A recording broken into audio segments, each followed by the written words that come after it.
I was recently on a hike with a friend and he asked, "What is Sufism?" I swallowed hard. Sufism is not easy to define. I've had this question before, from my barber, from my mother, and each time I've fumbled for an answer. Now that I'm training to become a shirag, a Sufi minister, it's time I've clarified in my own mind what Sufism is, or at least what it means to me, that I may share with others. So thank you for joining me for a 5-minute explanation of Sufism.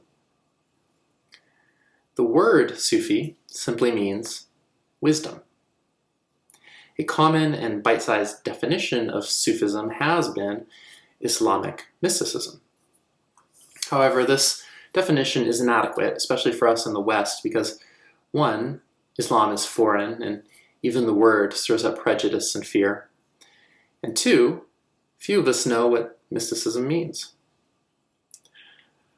To the first point, yes, Sufism has its roots in Islam. Sufi orders, known in Arabic as tariqas, have a lineage or silsila. A silsila is a succession of teachers tracing the transmission of wisdom and blessings back to the Prophet Muhammad, the angel Gabriel, and ultimately to Allah, the all-compassionate, all-loving, all-pervading God. Now, what is mysticism? In classical Greek, the word mysticism means a hidden thing or a secret. Imagine, if you will, there is in fact a deep secret hidden in the heart of existence. What if, despite all outward appearances of multiplicity and separation, everything is actually one? Put differently, what if everything arises from and returns to one eternal source? Mysticism is often described as seeking out and becoming one with God in this lifetime. But what if there's no need to achieve unity because behind the illusion of separation, everything is, has, and always will be one? That would have many implications, wouldn't it? It would mean you are in no need of saving because you chose this. You chose to be born. You chose your parents. You've chosen every joy and hardship you've ever experienced. Not from your conscious mind, the mind that will perish in death, but from the unconscious, what might be called the soul, the director of our life. It would mean you have no need to be unified with the divine because you've never left it, never been separate, because the hidden thing, the secret is, everything is one. Bold assertion, yes?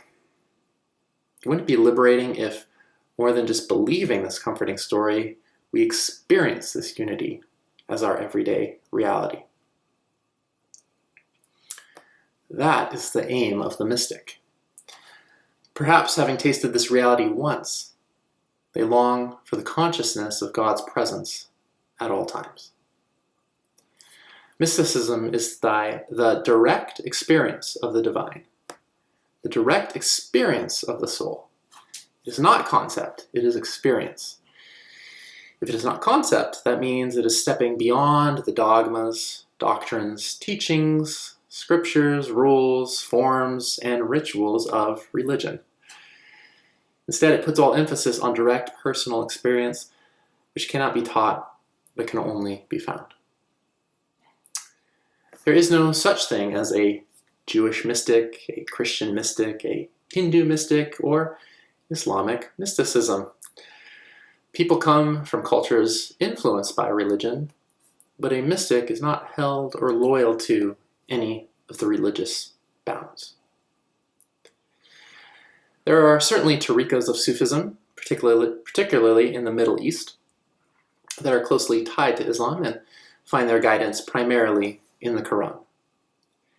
I am more interested in universal Sufism, brought to the United States and Europe by way of India in the early 1900s by a man, a mystic, named Hazrat Nayak Khan.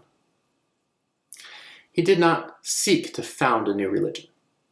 He brought a message which says, all people, knowingly or unknowingly, are on a path returning to God.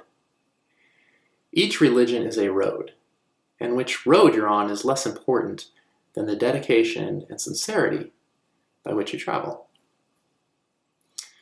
A Sufi travels all roads and is free to glean wisdom from any tradition. A Sufi sees how the God of any particular religion emanates from the God of all religions.